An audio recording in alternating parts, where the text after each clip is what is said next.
Someone is trying to enter.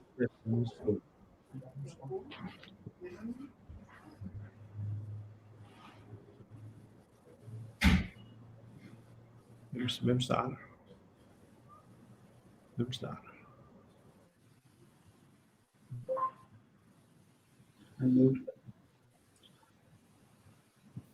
Hello and welcome, friends, in a special event called Kosi River Rejuvenation Summit, hosted by Almora District Administration, Government of Uttarakhand, and organized by APEC Digital News Network.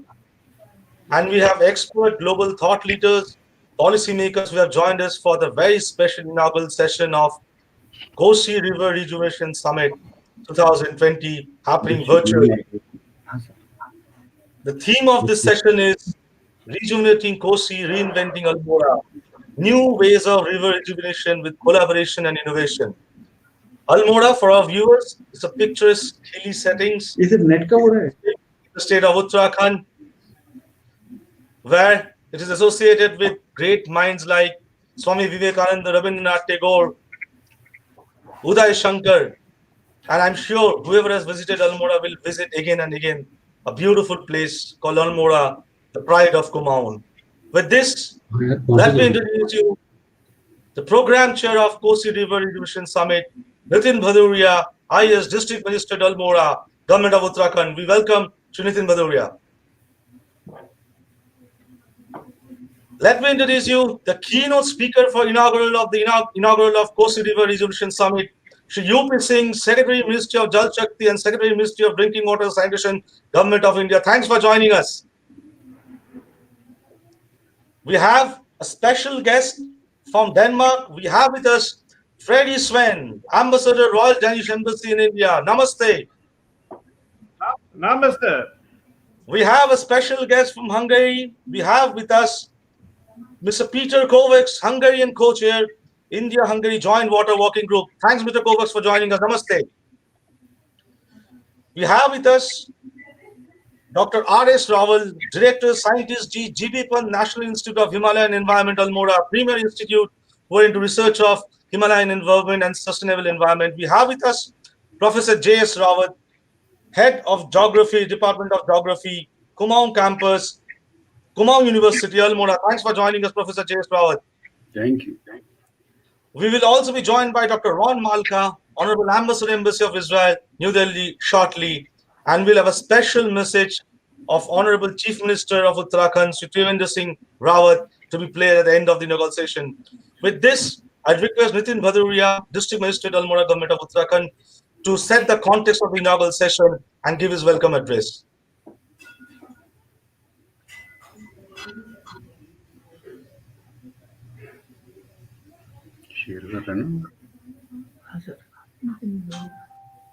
Stable our connection today.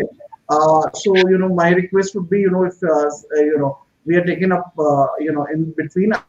Once my connection becomes a little more stable and they're working on it, so I would welcome all the delegates who've joined in, specifically under the mentorship of UP Singh sir, whose guidance has been instrumental in organizing today's event, and of course Professor J.S. Rawat, who has been instrumental in formulating and taking up this project. We would also like to thank Honorable Chief Minister's dream project, for whom Kosi Rejuvenation has been his dream project, and he also has directed for replication of this project not only in Kumaun but in the entire Uttarakhand. Of course, we would also like to welcome Shri Freddy, Svane, Ambassador of Denmark to India, Mr. Peter Kovacs from Hungary, and Dr. R.S. Rawal, who is joining us from GB Pant Institute in Kosi at Kosi Katarban. I hope everybody can hear me, because I'm sometimes the connections behaving very funnily actually over here. But my warm welcome to all the participants over here. And of course, we are looking forward to engaging and we are open to partnerships with all the countries who will be joining. And since everybody is busy and everybody is has limited time to offer, so I'll close my welcome address over here, and of course my presentation I present later, because I think once the connection becomes a little more stable, then I'll request Shavik opportunity to present go ahead with the presentation. Thank you, Shavik. Thank you, Over to you. Bhadauria, District Minister Almora. Though there were some connection issues, but the welcome address by Nitin Bhadauria was clear to us. He has introduced formally all the speakers, and he'll be giving a presentation shortly as and when the connectivity is over. With this, let me request Shri UP Singh, Secretary, Ministry of Jal Shakti and Ministry of Drinking Water and Sanitation, Government of India, to deliver his keynote address. An officer with vast experience in water sector, an officer with a legacy of creating new many things, an officer who's going to set the tone of this entire Kosi River rejuvenation with his visionary thoughts. Over to you, Mr. UP Singh, the keynote speaker for the inaugural of Kosi River Rejuvenation Summit. Very good morning to all of you. Given a choice, I would have been in Almora right now and not speaking from here. But then situations are such that we'll have to manage from here. And I do hope that all of us who are here right now would get an opportunity to go to the beautiful place Almora, which I visited a couple of times, and once during the tenure of Nitin himself. I'm very happy to see the Honorable Ambassador from His Excellency, Honorable Ambassador from Denmark, and we also find because with him I shared a platform very recently, and I was really learned a lot from his experiences in Denmark in water sector. We also have Peter Kovacs here. Of course, I have been to Hungary, and not many people know that perhaps Budapest is one of the best cities you can really go actually. So, and I'm sure that my good friend Ron Malka ji would also be joining shortly. We also have Dr. Rawat and Professor Rawal, or the other way around, Professor Rawal and Dr. Rawat, and everyone who has joined us right now through live streaming of this program. A very good morning to all of you.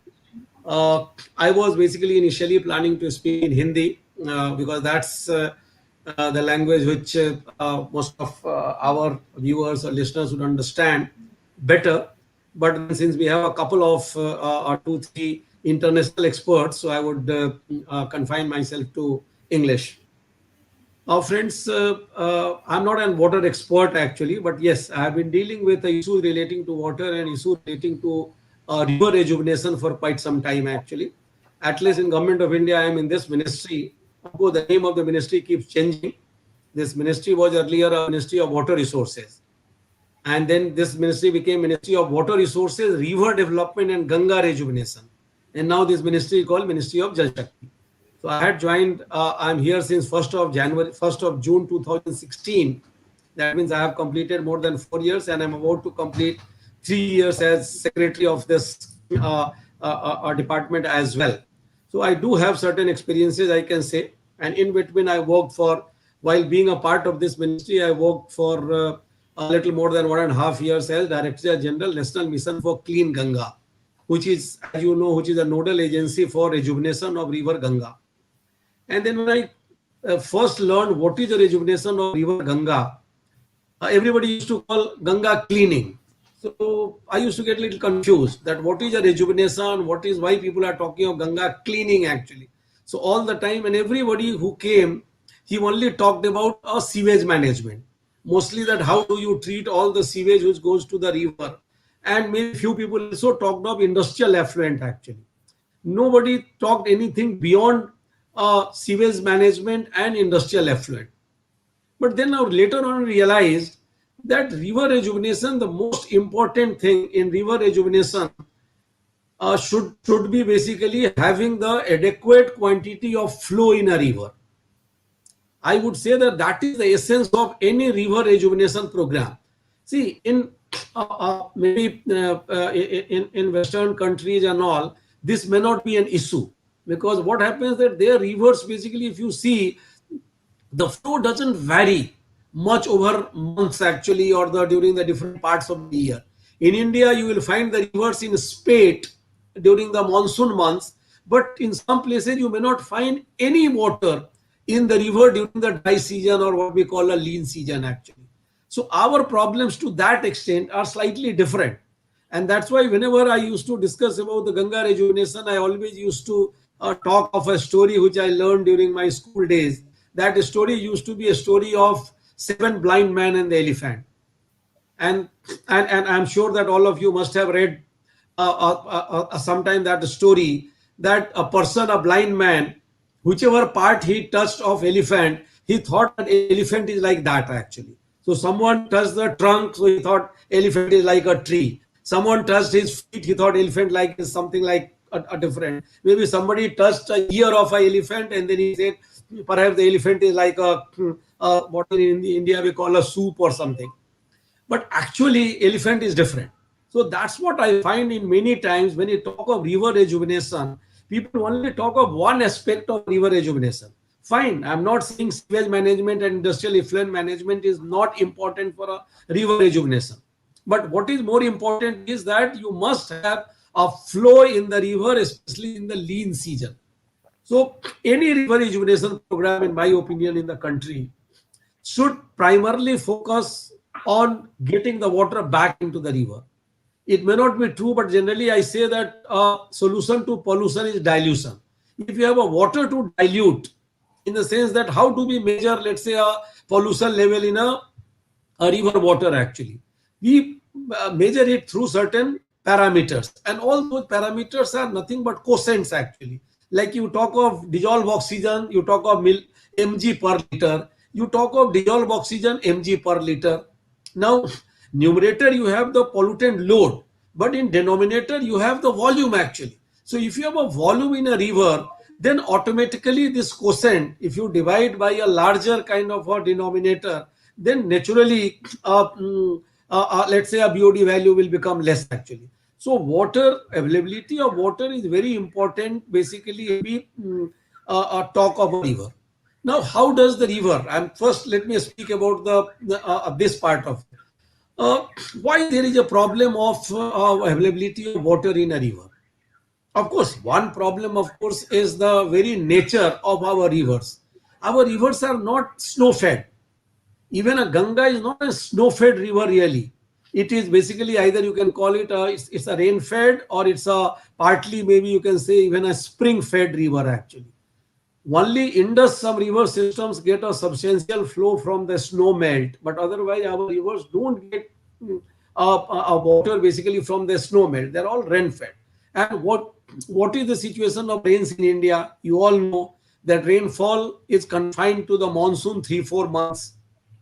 And in monsoon months also, nowadays, because of the impact of climate change, rains, really rainy days are restricted now. Earlier used to be maybe 60 days. Now your rainy days are something like 30 days, 35 days. Actual rainfall takes place in those window of 3 months or 4 months, only on maybe 30 days or so. So that is the problem, that if you get water, lot of rainfall during the limited period, and then you don't get any rainfall. So during the those rainy months, you get a lot of water in the river, and then you don't. Now, why is it that we don't get enough water in the river during the lean season? One is that we over-exploit water. See, water is needed. Water is needed for all our needs, whether it is for agriculture, whether it's for industry, whether it is for the drinking water, other needs actually. But then, do we utilize water very efficiently? Everybody knows we don't.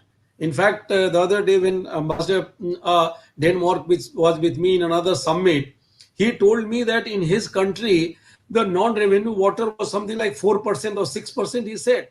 In our country, we talk of non-revenue water in the range of 40 to 50%, even in the big cities like Delhi. If you talk of 89% water goes into agriculture, and you talk of water use efficiency in agriculture, it is something like 35 to 40%. So one is that we over-exploit water, both surface water and groundwater. Take the case of Ganga. The Ganga, if you really see the flow which comes to Haridwar, 80% or more than 80% of the flow is taken through a Bhimgora barrage for what is called Upper Ganga Canal and other canal systems.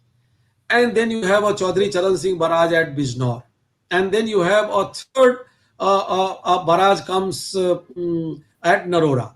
And if you go into especially in the lean season, and you look at you go to Narora barrage and you look down, you do not find any water in the river actually. So basically we have taken all the water from the river. But what is groundwater? A groundwater exploitation, everybody knows by this time these statistics that in India we have India exploits 25% of the world's groundwater exploitation. The next two big groundwater exploiter, China and USA put together, they extract or abstract less groundwater than in India. Now, what is initially when I came, I was also wondering what is the kind of connect of groundwater abstraction with the river rejuvenation. Later only I learned that most of the lean flow which comes to a river is basically given by the basically comes from the aquifers. Now we have extracted so much of groundwater that aquifers are drying, or water level in aquifers has gone so down that the rivers which were called gaining rivers have become a losing river actually. We don't get water from the aquifers. Then there are some other things which we don't bother. Take the case of rivers should have a room for the river actually. Many Western countries today have a concept of room for the river. We do not recognize the rights of a river. We do not recognize that there is a need for room for the river. Take the case of floodplains. Most of the states have not done floodplain zoning, and they do not put any restrictions on use of floodplains. In fact, in number of places you find a lot of construction has already come on floodplains. Or floodplains become a place where you dump things actually. You go to Yamuna floodplains, not only many constructions, well-known construction have come on the floodplains, but half the Malabar or the construction and demolition west of Delhi gets dumped on the Yamuna floodplains actually. And you choke the aquifers. The water doesn't percolate down the aquifer so that water will not come back to the river also. So even floodplains are very important because not only they help in reducing the fury of the flood, but they are a storehouse for the water actually. So the water can come back. And that's what, so the first aspect is that do anything which can bring the water back to the river, be it a plantation, be it a groundwater recharge, be it a more efficient use of water, whatever manner you do. I always take the example. In fact, I quote Professor Tare in almost all my talks when he said that river is that which flows. So by that definition, Yamuna for 8 months in Delhi doesn't become a river because it doesn't flow. No water is allowed to come down below the Wajirabad barrage. Everything is taken for different needs actually. And what you see in Yamuna for 8 months below Wajirabad barrage is basically Delhi stretch of Yamuna is basically treated or untreated sewage from Delhi. So no matter whatever you do, if we do not allow any water in the river, then whatever we do, the river will not get rejuvenated or clean. So that's first part which I wanted to clarify actually. Second part which I wanted to tell today is the role of smaller rivers. Every time whenever we talk of a river, we talk of a big rivers. We talk of Ganga, we talk of Yamuna, we talk of Narmada, we talk of Krishna or Kaveri or Mahanadi. All big rivers we talk. We talk of rejuvenation of big river. Now, how does a big river get formed actually? A big river is nothing but the confluence of smaller rivers actually. If you see the Ganga, the Yamuna brings more water to Ganga at Prayagraj than Ganga has its own water actually. And then what about Yamuna? Yamuna gets water from so many of tributaries actually. In Delhi itself, if you see a Hindan, and where does the Hindan get water? Hindan gets water in whatever polluted or unpolluted from its tributary like Krishni and Kali West. So if we want to really basically rejuvenate Ganga, we need to rejuvenate Yamuna also, we need to rejuvenate Hindan also, and then we need to rejuvenate Krishni or Kali West also. So that is where the role of smaller rivers becomes very important actually. And that is why this initiative of Almora in rejuvenating Kosi is very important actually. And I'm happy today that not only Almora, now there are many districts and where they have taken river rejuvenation in a mission mode actually, especially utilizing the funds which is available under MGNREGA. But most of the cases, it should not only be limited to desilting. We found that under MGNREGA, many of the plain districts I am talking of, Almora is slightly different because it's a hilly district, but many of plain districts basically has gone for a desilting of the river channel actually. That may be required, but that's not enough. So one should understand what river rejuvenation is, and one must focus on a second order and third order tributary of the river. And only the third point, because unfortunately I also have a couple of meetings actually. One, my review for Jal Jeevan Mission for Northeast states is to start at 10:30 itself actually, and then we have a Ganga task force meeting which minister would be presiding. So I would not be, but so I wouldn't be taking more time. The third point which I want to take is, again, I'm coming back now to, because even though I told the STP and ETPs are not something which should be only things concerned about river rejuvenation, but they do play a part in the sense that a pollution is also taking care of pollution abatement, I would say, is also part of the river rejuvenation. And in India, not only in India, I had quoted last time also that when I was attending a workshop in Washington, DC, organized by the World Bank, a gentleman has come from Brazil, and he was mentioning about the sewage treatment, and then he said that in Brazil, we pay for construction, we don't pay for performance. And then I realized to a very large extent, that's true for India as well. And since then, I have been borrowing his quote that we pay for construction, we do not pay for performance. So there are large number of sewage treatment plants in the country which was constructed. And if you see, many of them either do not function, or they do, or if they function, their capacity utilization is very poor. If the capacity utilization is good, then you find the quality of treatment in terms of the parameters, whether it's the design parameters or the regulatory parameters, is very poor actually. In fact, I am now not only looking after Ganga rejuvenation, I am looking after rejuvenation of all rivers in the country. Every month I hold a meeting with either chief secretaries and the senior officers on a NGT mandated kind of a committee which talks about 351 polluted river stretches in the country. And then I find that none of the states have a proper database even. How much sewage gets generated per day? Forget about the rural areas, even in urban areas. So how much is the sewage gets generated from the different cities? What is the present treatment capacity, so that you know what is the gap? And where are those STPs, sewage treatment plants are located? What is its capacity? When was it commissioned? What is the technology being used? What is the capacity utilization? And how is the quality of treatment? These data I have been trying now, almost I have been able to get from most of the states in 3-4 months, after struggling for 3-4 months, because there is not one agency in the state which is basically responsible for managing the sewage of a city actually. Not only for the state, even for a city you will find. And that's why the two concepts which I keep talking will be brought for sewage management in the country. One is basically a hybrid annuity mode. Hybrid annuity mode, people had learned this country only for a good now. Malka ji is also here. Very good morning, Malka ji. Good morning. Hybrid annuity mode, basically people thought that in road sector it was brought basically because with less money you can get more work done. That's possible. That's happening here also. But our job, why we chose a hybrid annuity mode, was basically to ensure long-term sustained performance of STPs. Because 40% of capex we pay, we don't pay in full amount actually. So we pay only 40% of the capex, and O&M balance 60% capex, interest we pay over 15 years, provided in 4 equated quarterly installments, provided the person satisfied, or the developer satisfies the design norms actually.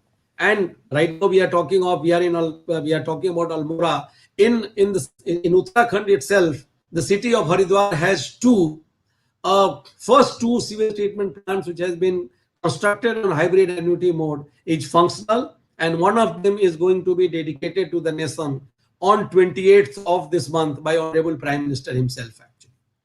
So that's one we did, but then we took it a little further, and we went basically for a one city one operator kind of concept. That in one city there has to be only one operator. So all the brownfield plants, greenfield plants, everything has come to one. He will do the improvement. He will do operate and maintain. So some such initiatives we have taken, which now we are trying to take it to some outside Ganga basin also, so that while we work on improving the availability of water in the river, which is the prime thing actually, by way of either being more efficient in surface water utilization, groundwater utilization, taking steps for recharge, plantation, everything.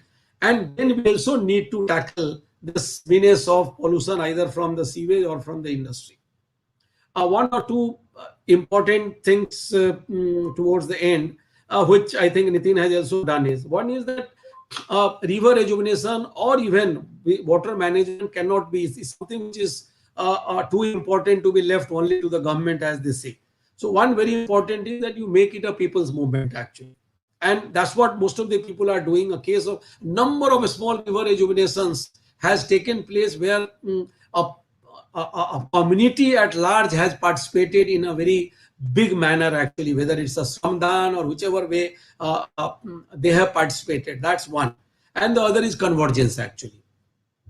A convergence is very necessary because it is not only, for example, in Ganga, I keep saying we have a meeting at 11 o'clock of Ganga task force actually, and where basically today's meeting primarily would be that what other ministries are doing for Ganga actually. Whatever Namami Ganga or NMC is doing one part, but for example, if you want to do a organic farming, because a lot of pollution in the river comes only also because of the chemicals and fertilizer being used. So it is what steps agriculture ministry is taking, what steps let's say Ayush ministry is doing for medicinal plantation or something, or what forest department is doing actually, what rural development department is doing through MGNREGA and a different kind of programs. So all this, so everybody has to work as far as the river rejuvenation is concerned. And who would be the best position to ensure convergence than the district magistrate? I keep saying in this country, the three most important functionaries are PM, CM, and DM. So as far as the DM is concerned at district level, has lots at his disposal. He has CSR, he has this, that. He can do wonders. And of course, Nitin has done very good work. And if I remember correctly, we also he was also given a National Water Awards for rejuvenation of Kosi River, I think, for the year 2018. 2019 year, of course, we have not been able to give the awards as yet because of the pandemics. We were thinking that we will do it in a physical form, but now we will have to maybe manage with a virtual platform itself. So friends, I won't be taking more time. Unfortunately, I would have been happy. The other day, it was a great learning listening to His Excellency Lord Malka as well as Freddy, Svane. I would have loved to be here, but unfortunately, I have fixed a judge even mission meeting, unfortunately, well in advance, which is for entire Northeast actually. So I will have to maybe leave in a while, but I wish all success to today's summit. Thank you for giving me an opportunity to share some of my thoughts. Thank you very much. Thank you, Shri UP Singh, Secretary Minister of Jal Shakti and Secretary Minister of Drinking Water and Sanitation. I can see honorable ambassadors are clapping their hand for UP Singh's speech, and I must say that if I can just take the crux of what UP Singh has said, he primarily talked about four things. One is taking the water back to the river. That is the point. Second point is role of smaller rivers is very important. That is why Kosi River rejuvenation is very important, is very close to his heart, and all other small river rejuvenations also should be prime focus for other states also. He also talked about taking care of the pollution, the sewage plant in the river line and everything. And one of the most important part, what he has said in the last part of his speech, is that making it a people's movement. And that's what has been done in Almora district, where I am personally privy to the work being done in Almora, where I have witnessed that a lot of community participation is happening. Like I think in Sydney also, in the Hawkesbury River, they are initiating a project for community building for river rejuvenation. I think this kind of discussion will always help us for that. And UP Singh's visionary keynote address in the inaugural has set the tone for the entire day's discussion on the importance of river rejuvenation and on the importance of Kosi river rejuvenation. I know UP Singh sir has to leave for another meeting, but before that, I'd like to request Nitin, Bhadauria, District Magistrate, Almora, Uttarakhand, would like you to launch the official newsletter of Kosi River Rejuvenation Project Part 2. Right now, can we have that on screen as well?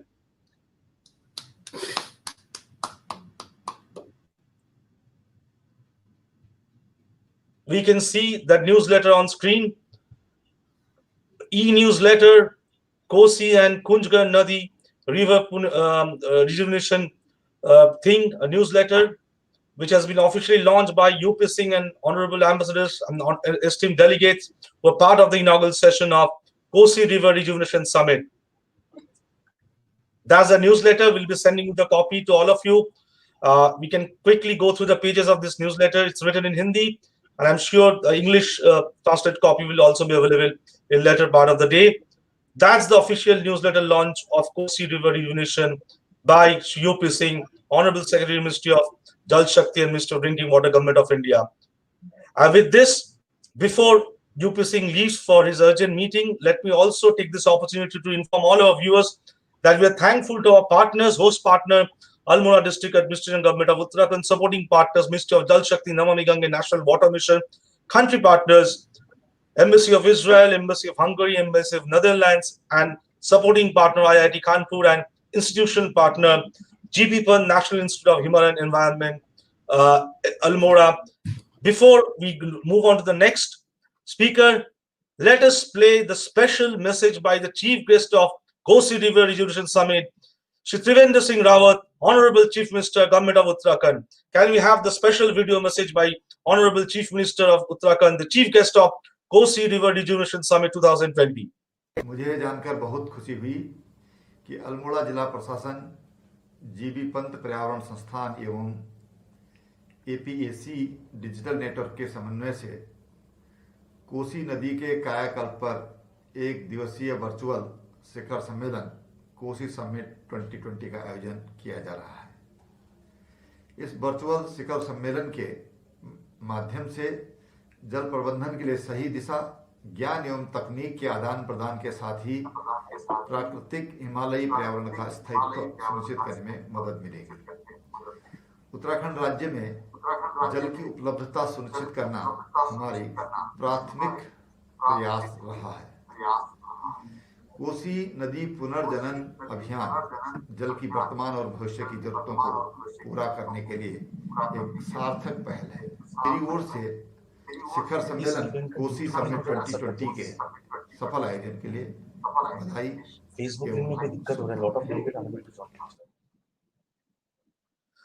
That was Shri Trivendra Singh Rawat, Honorable Chief Minister of Uttarakhand, being the chief guest of this Kosi River Rejuvenation Summit, send his special message. He couldn't join us in the last moment because of some urgent meeting there.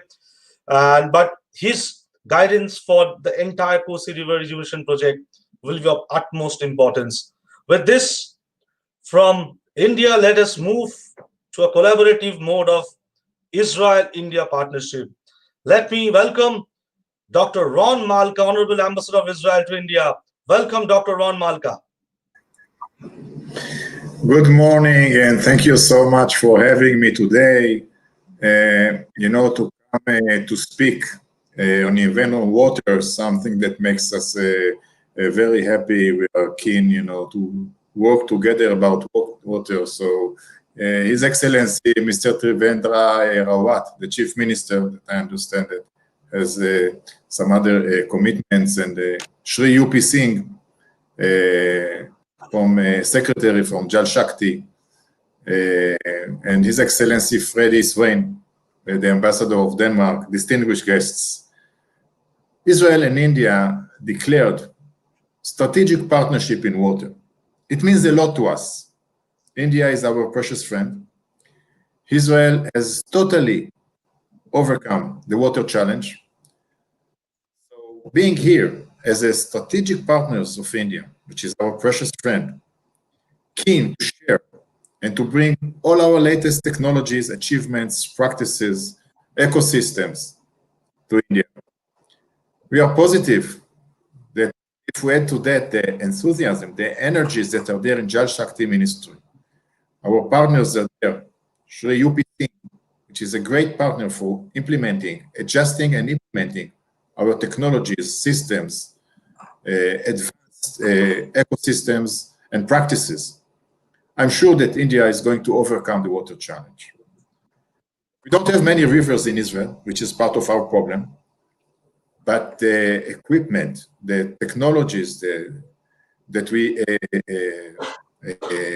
invented and found so useful and so efficient are available here in India. We've just 3 weeks ago signed a flagship project in water management with the state of UP. This is going to be the first time that we are going to bring the holistic approach, holistic model of Israel of water management, which was found so successful in Israel. No reason why it will not be very successful here. As I said, we don't need to reinvent the wheel. India doesn't need to reinvent the wheel, just need to make some adjustments and implementation. And we are here to share the world because everything that Israel has is available to India. As I mentioned, strategic partnership, we are keen to share. So in this project in UP, we are going to implement for the first time the holistic approach of Israel to water management. And given that, we can work with any state that want to work with us. We can work on the federal level, as I said, with the Ministry of Jal Shakti. It's very constructive, very fruitful. The Minister of Jal Shakti visited Israel. He was exposed to all our latest technologies and practices that were found so useful.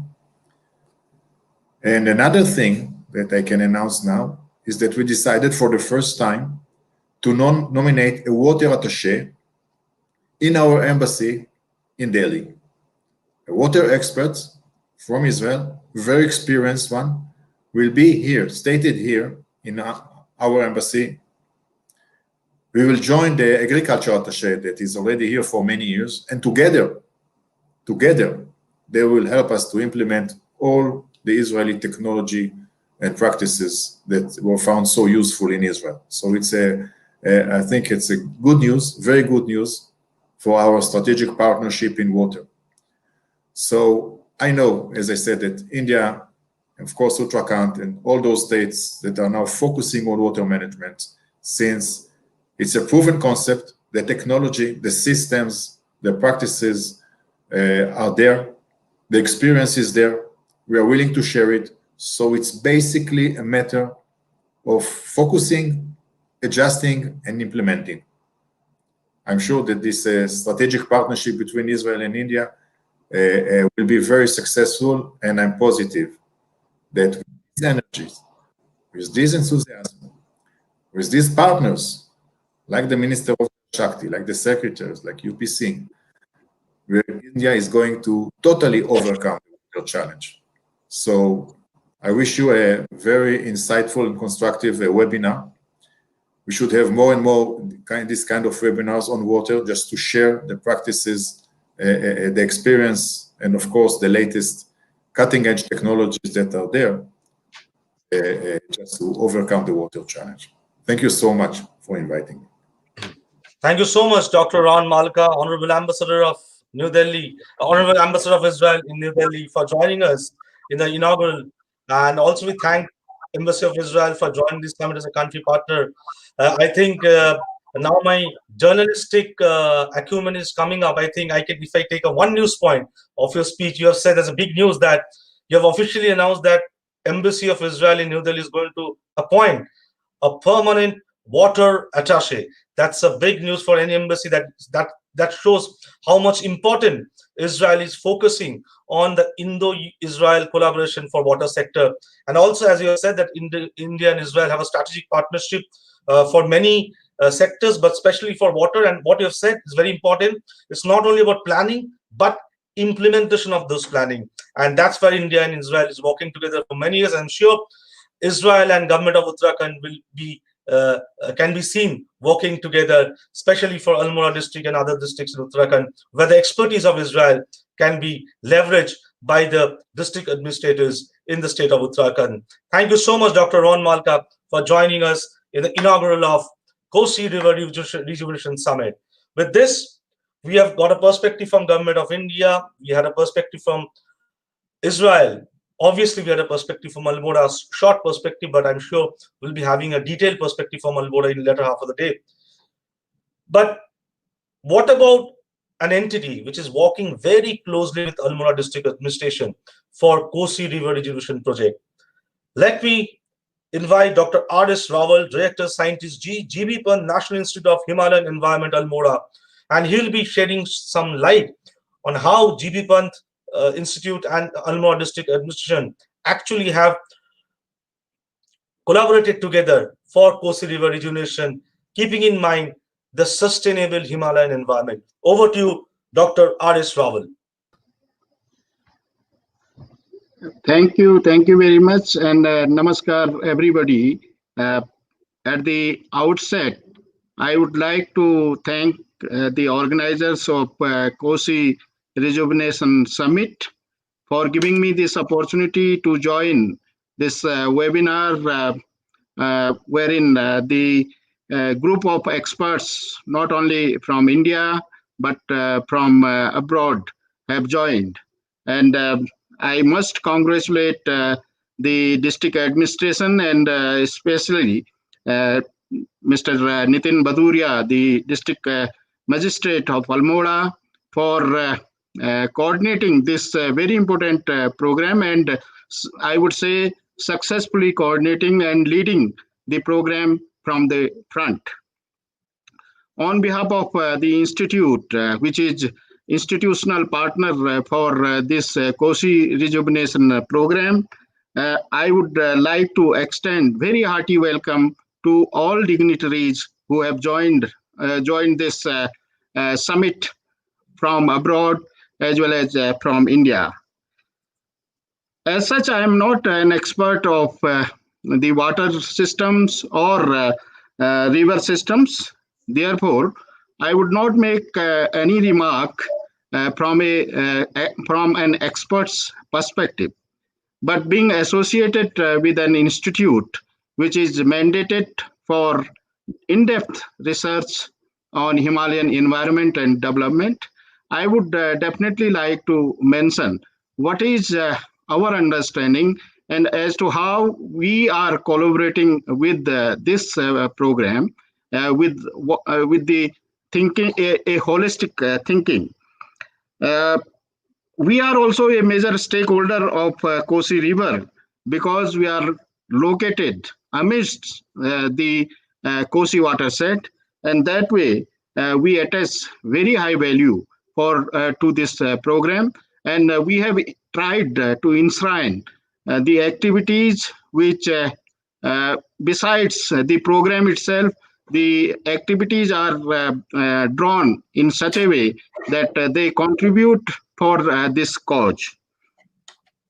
Let me mention from the perspective of the institute how we basically view a river. And I know you all understand in the similar way that the river is not a simple flowing water body. This is what we believe. In fact, it needs to be understood in its entirety. That includes the biophysical and socio-cultural systems and attributes, and the interaction among these attributes. So that way, it is a more holistic ecosystem concept of the river. Let me quote one of the quote made by the great naturalist R. Boland, which says, "Any river, in reality, the summation of the whole valley. To think of it as nothing but water is to ignore the greater part." So that way, I would say that the program or the concept of this river rejuvenation and the institute views this river rejuvenation in a more holistic view, in a more holistic perspective, and we are trying to contribute from that perspective of an ecosystem. And our attempt is to look into the biophysical as well as the socio-cultural systems as to how they can be brought into the whole concept of this program. As such, I must mention that the GB Pant Institute is having one major center on land and water management. And I'm very happy to note, to inform the House that this center, under the leadership of Engineer Kirit Kumar, is very closely associated with this program. And more recently, this center has come up with a more holistic and umbrella program, which looks into the spring water rejuvenation in across the Indian Himalayan region. And at headquarters of the institute, we would be targeting Kosi river system and the spring systems in this watershed. As it was being mentioned by the keynote speaker of today, Mr. U.P. Singh, that the springs contribute for the whole river flow or water flow in the river. So that way, the institute is right now trying to reach or trying to understand the ecology of spring sets, and based on that ecology or understanding of that ecology, we would be providing some planning or some intervention measures to the practitioners and policy makers. So that way, this is what I wanted to share with this August gathering. And I, as a head of the institute, I once again would like to assure our district administration, Mr. Bhadauria, that the institute would be contributing in all respects or in all the spheres of this project, whatever technical and knowledge sharing we can make. Thank you. Namaskar. Thank you. Thanks a lot, Dr. R.S. Rawal, Director, Scientist, GB Pant, National Institute of Himalayan Environment, Almora. If I take the crux of Dr. Rawal has said, I think it's a very heartening thing for a district magistrate Almora, that they have said that GB Pant, National Institute of Himalayan Environment, Almora, will be working together with Almora District Administration as a technical knowledge partner with their expertise for Kosi River Rejuvenation project and similar kind of projects. Thanks, Dr. Rawal, for joining us in the inaugural virtual Kosi River Rejuvenation Summit 2020. With this, we move on to other part of the world who are known as experts in the water sector, river rejuvenation. Let me welcome Mr. Freddy Svane, Honorable Ambassador, Royal Danish Embassy in India. Over to you, Mr. Freddy Svane. Thank you very much, and namaste, Sri Honorable Chief Minister Rawat, Sri UP Singh and friends, and of course my dear friend, the Israeli ambassador. Let me start by saying I'm extremely happy to be part of this gathering today. I think we should start with rejuvenating our minds. Of course, rejuvenating a river, and the most important river of the world, is something. But I think based on our experience, it's much more important to rejuvenate our own mindset. How do we go about water? How do we treat water? How do we manage water? And I will share some of our experiences in Denmark. And Denmark is a small country. We are only 6 million inhabitants. However, our coastal line is just as long as the coastal line of India. We have many parts of our country which is really below the sea level. And we have dikes surrounding our islands and our land. So we also used to all these challenges that water will bring to us and has brought to us over many, many, many thousands of years. In Denmark, all the water that we are consuming are pumped from the underground. So we are not cleaning water, we are not treating water, it comes straight from the underground. That calls for a very, very important water management so we can secure that we have the best quality of water. but that we also secure that the private households as well as the companies are treating water in the most effective, but also in the best way possible. And UP Singh mentioned from another seminar workshop that I also participated in that we have been extremely successful in Denmark. First and foremost, the non-revenue water is down to 4 to 5%. It doesn't come by itself. It takes many years, but it calls for a very, very strong interaction with the consumers, the companies, utilities, and so forth. So 4 to 5% is really something that can be achieved. You don't have to invest that much. It's also about how to do things properly and rightly. Secondly, in Denmark, we have been able, despite a very spiking economic growth, we have been able to reduce almost half the water consumption measured per capita, with somewhere between 40 to 50% over the last or since 1980. So in India, when Jal Jeevan mission is accomplished, then tap water would be brought out to all the households.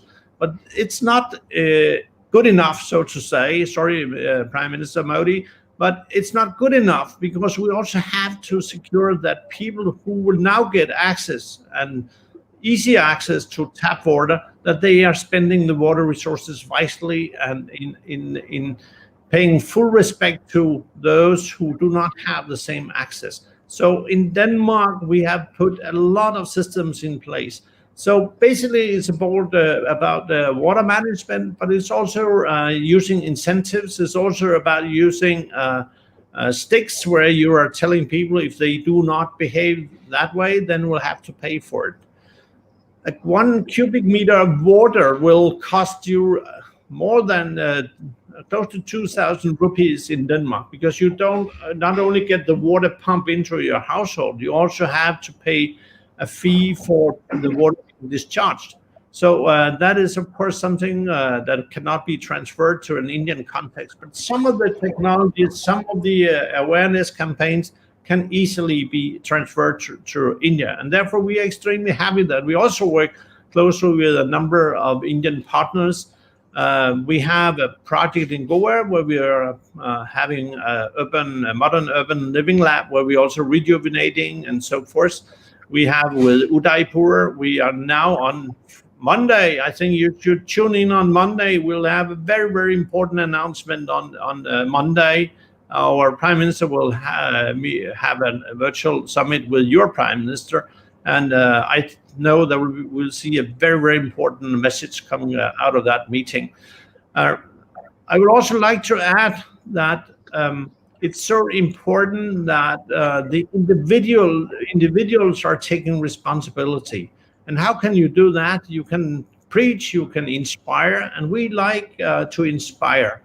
And here at the embassy, we also have water specialists, and they are working specifically both with Jal Shakti, but they're also working with the state administrations and so forth.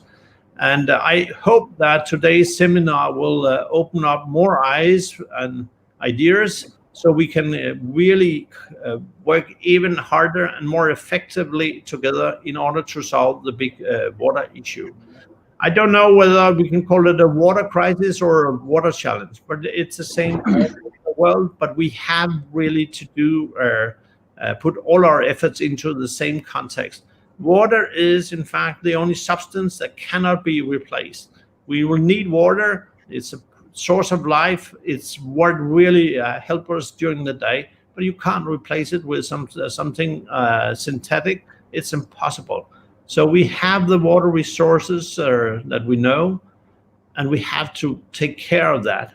Water is the Mother Earth, so to say. So therefore, I would like to end my short introduction after having thanked all of you for participating. It's a great honor for me to be part of that by saying, Bharat Mata Ki Jai. Thank you very much, indeed. Thank you very much indeed. It's a great pleasure being with you today. Thank you very much. Thank you. That was Freddy Svane, Honorable Ambassador, Royal Danish Embassy in India. He ended his speech saying Bharat Mata Ki Jai. We also say namaste in line with Indian tradition. But very important part you have talked about that the water comes from underground in Denmark, and how you're ensuring that the water is treated effectively with technology, innovation, and proper planning. And you also talked about water charges. I know that may not be possible for the entire of India, but maybe you never know. In some part, that can be followed, and that can bear fruit. I'm sure district administrator Almora would like to collaborate with you, with Israel, with Hungary, with Netherlands, and that's why this event has been created. This platform has been created, where best of the minds can come together and share their knowledge and expertise, so that more and more doors of collaboration can open. And I'm sure that district administration of Almora, Uttarakhand, will be eager to get into a long-term relationship with Israel Embassy, Denmark Embassy, Hungarian Embassy, Netherlands Embassy, and other stakeholders to make the Corsi River Rejuvenation project a grand success, a pioneering effort, so that other can also follow that. With this, I think district administration of Almora will have some perspective on that. For that, I'd like to request Shri Nitin Bhadauria, Program Chair and District Minister of Almora, Government of Uttarakhand, to give his presentation, so that representation from Israel, Hungary, and Denmark can actually see what is Kosi River Rejuvenation Project is all about, and how these countries can come together, these states can come together for a future collaborative base. Over to you, Shri Nitin Bhadauria, District Magistrate, Almora, Government of Uttarakhand.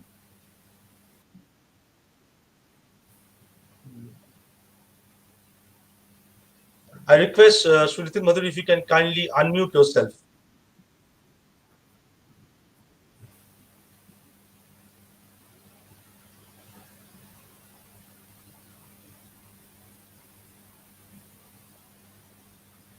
Hear us now? Yeah, we can hear you. Can you see the presentation now? Not yet. Not yet.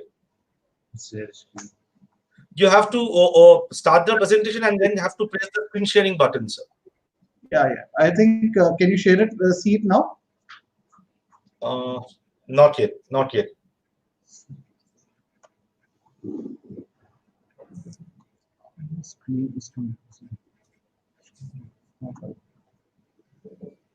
I hope it's visible now.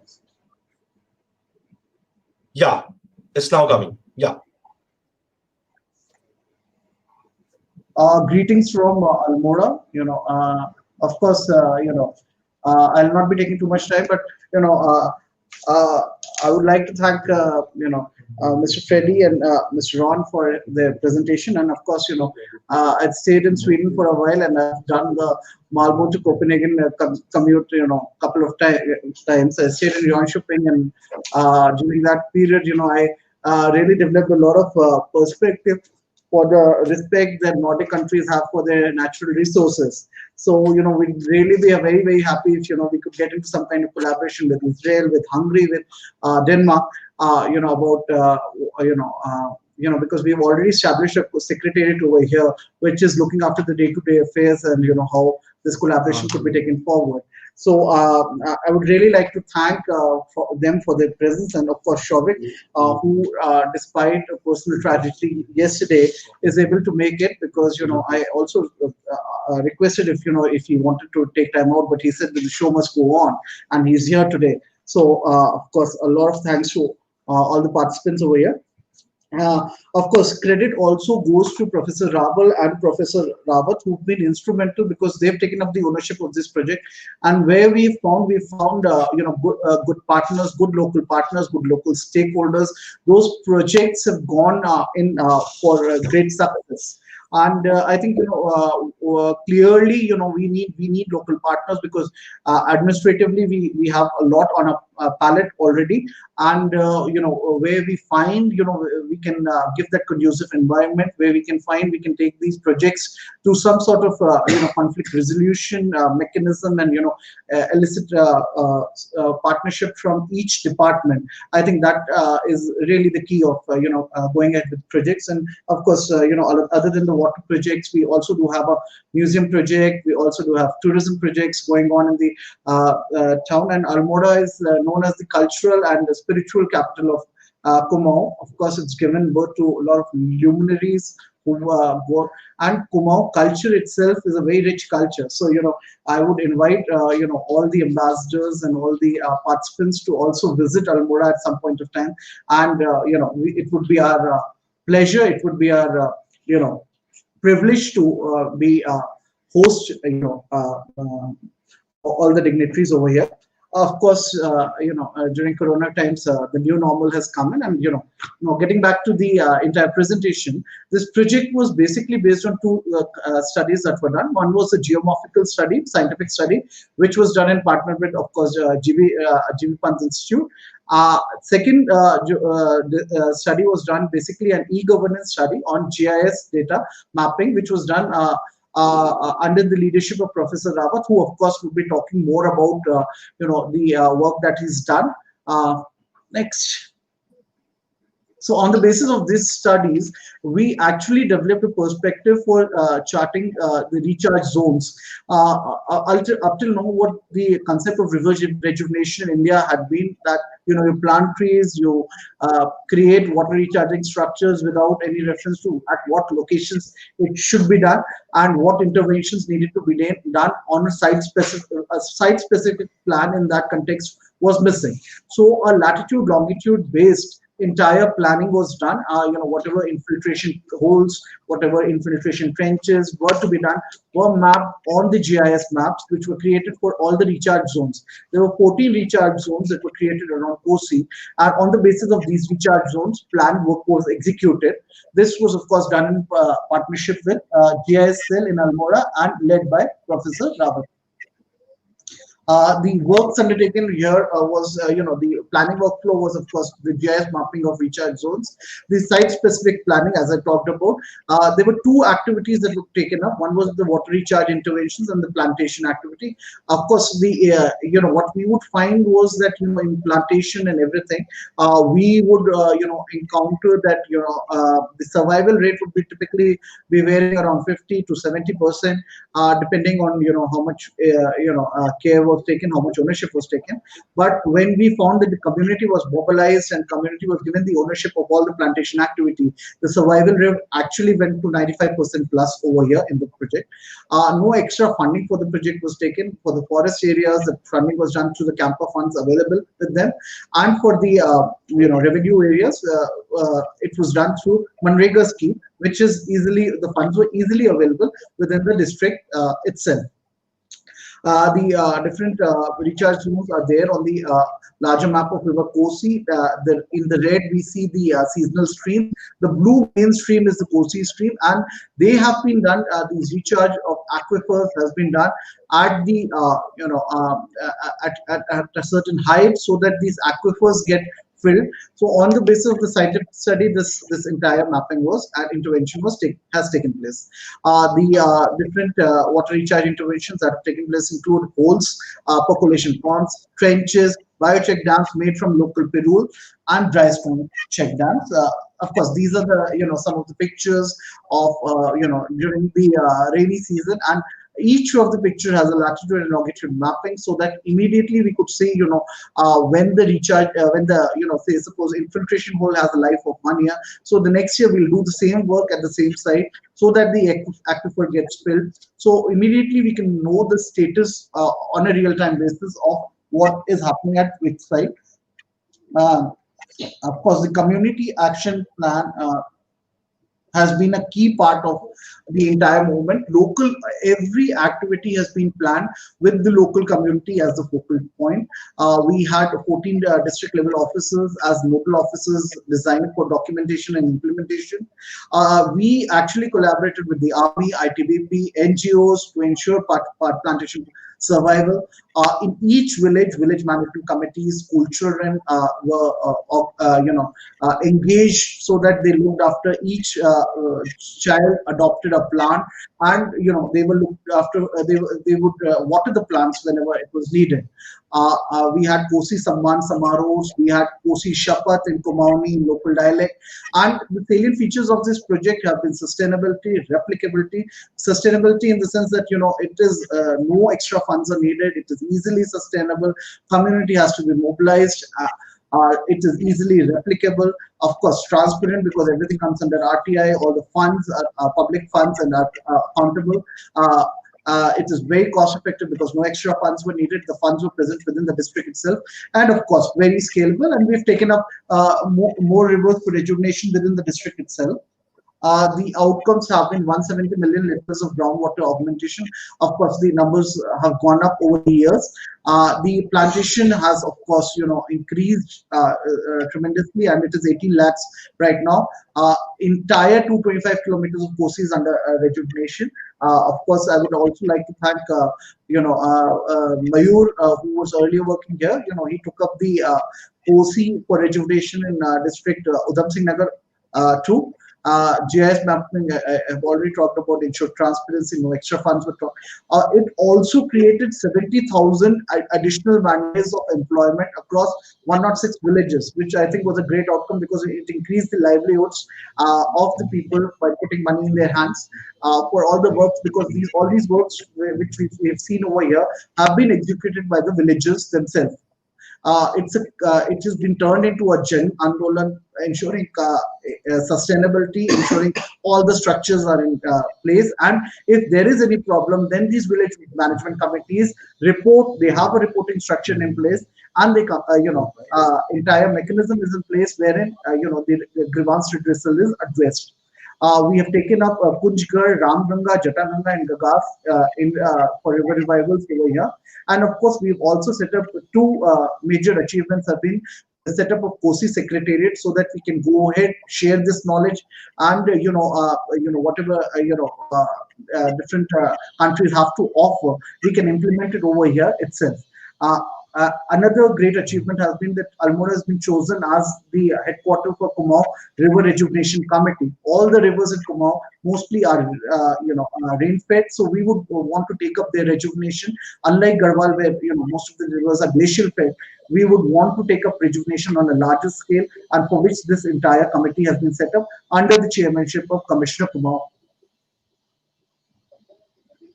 Of course, UP Singh sir very kindly said that we were awarded as the best project in river rejuvenation category in the entire country. Of course, we are also listed in Limca Book of National Records. It's the Indian national record of maximum number of tree plantations done in an hour.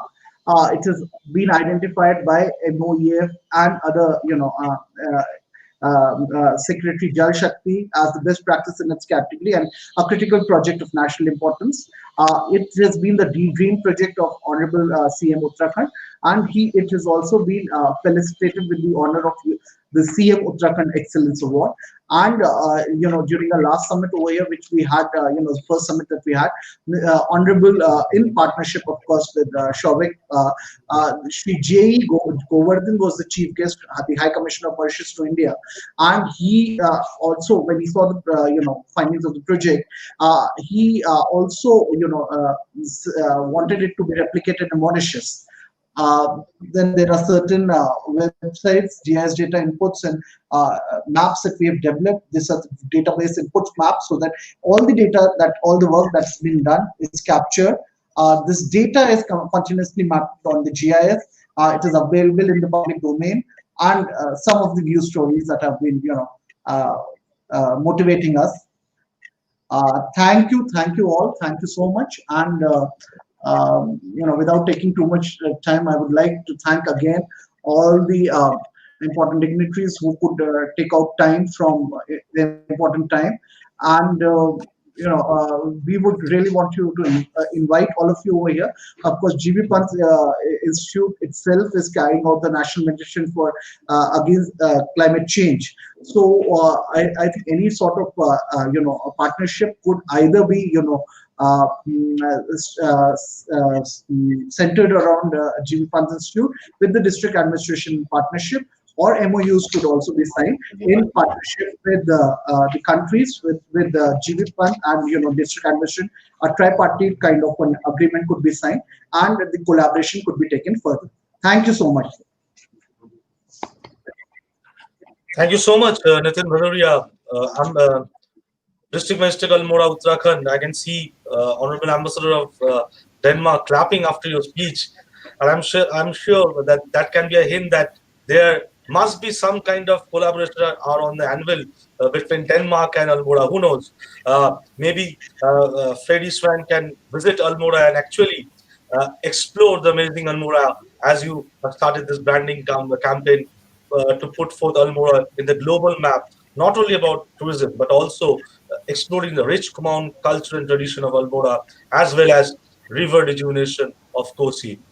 And if I can take the crux of what I've said in your presentation, highlighting the Kosi River Rejuvenation Project, I think the 4 points you have mentioned, the beauty about Kosi River Rejuvenation Project is it is sustainability, its replicability, its community participation, and how it can be scalable. I think that has been the mantra of success for Kosi River Rejuvenation Project. So we had a perspective from Israel, we had a perspective from Denmark, we had a perspective from Almora, we had a perspective from Government of India. But what about a perspective from a very important country which have collaborated with Government of India and various state governments to redefine the water sector in India? Let me invite Peter Kovacs, Hungarian co-chair, India-Hungary Joint Water Working Group, who is part of this inaugural session. I request Mr. Peter Kovacs to kindly share his special address with us and enlighten all of us. Thank you very much. Very good morning from Budapest. I'm really pleasure to be invited for this important meeting. So, dear Excellencies, ladies and gentlemen, this is my real honor and pleasure to represent Hungary as a country having a long history of water management, which is preparing also for the professional relationship with India. I have also a personal task as a co-chair of the expert group, established a working cooperation under the Memorandum of Understanding between all ministries, which was signed in 2016 in Budapest. We have also to honor host His Excellency Sri Gayendra Singh Shekhawat, Minister of Shakti, at a high-level meeting in Budapest during the 3rd Budapest Water Summit last year, where I also been present as an expert. It was a triggering moment to restart our bilateral cooperation on expert level as well. A working group has been established for the implementation of the MOU, which group, unfortunately due to the COVID-19, was not able to meet so far personally. We planned a meeting the beginning of this year, but it was impossible to organize finally. So far, we organizing a video meeting in 30th of October this year to discuss the major issues with our Indian colleagues. I have met Indian delegations in Hungary several times, so I can recall also International Danube Day celebration in Hungary a few years ago, when we met with your colleagues who took part also in the public awareness raising event aiming to the protection of the Danube River. I believe that the foundation of future cooperation is already laid down. Water, no doubt, it's not only the most valuable, the most crucial and strategic resource of the 21st century. Future conflicts on Earth might be caused by the lack or shortage of freshwater resources, combined with challenges of rapidly growing population, urbanization, and climate change. As all of us facing with these global problems, it is clear that it has to be solved only through wide international cooperation. Realizing the significance of the water issues in Europe, the European Commission, after almost 10 years of preparatory work, established a new framework of water policy in the year 2000, which is called the European Water Framework Directive. This new legislation addressed the first time that water management is much more than just water, chemical status, or water distribution and treatment. The Water Framework Directive set up objectives to achieve good status of waters based on assessment of biological, chemical, and hydromorphological quality elements. Since the implementation of the status of Hungarian water bodies improved significantly, if we comparing the status of the rivers and lakes in the 80s and 90s. Rehabilitation of those rivers and lakes has started a long time ago, so we have gained much experience on that field. The river basin principle has to be used in case of too much or too little water problem as well. Floods and droughts are not respecting administrative borders. Only coordinated actions can be applied successfully. Both natural phenomena are highly relevant in Hungary, also in the Danube and the Tisa river basins, like in India in the Ganga and other Himalayan river basins. In Hungary, water managers dealing with flood protection or handling water scarcity and drought have to comply with the regulations beyond water framework and flood directives with other environment requirements like nature directive, birds and habitats directive. Those experiences could be very useful for the Indian colleagues as well. There are many conflicts between current land use practice and the achievement of good ecological and chemical status of water bodies. Dams for hydropower, enforced riverbed regulation for navigation, irrigation for agriculture, embankments and levees for flood protection. Moreover, diffuse and point source contaminations are all continuously threatening to achieve the good status of water. For water saving, connecting to the EU Common Agricultural Policy, we have to develop water accounts for irrigation with improving water efficiency. In case of water supply, we need to strive decreasing of leakage from water distribution network. Also, treated wastewater has to be evaluated as a non-conventional water resource in case of water scarcity for irrigation or industrial purposes. In the frame of improved land use and spatial planning, we have to apply so-called blue-green infrastructure, including natural water retention measures. All above-mentioned tests for better water management have basin-wide and global aspects as well. Resolutions can interlink with many issues such as climate change, desertification, food security, natural and man-made disasters, connecting to social, economic, and security dimensions. A task to be solved seems to be enormous for all countries having responsibility and commitment for future. But there are many technical solutions already exist, where Hungarian companies also have great experiences. Hungary is ready to share their knowledge-related water management challenges with India on all levels, including river and lake rehabilitation, water-related disaster management, namely floods, flash floods, drought management, forecast and monitoring, and also integrated water resource management. I wish you a very fruitful meeting, good presentations, useful debates, and clear conclusions for the future. Myself and colleagues in the Hungarian Embassy are in your disposal to start a pilot cooperation on your river basin as an example. I'm personally a civil engineer. I'm a technical person. I used to work in my life for improving the quality of the rivers and lakes in Hungary.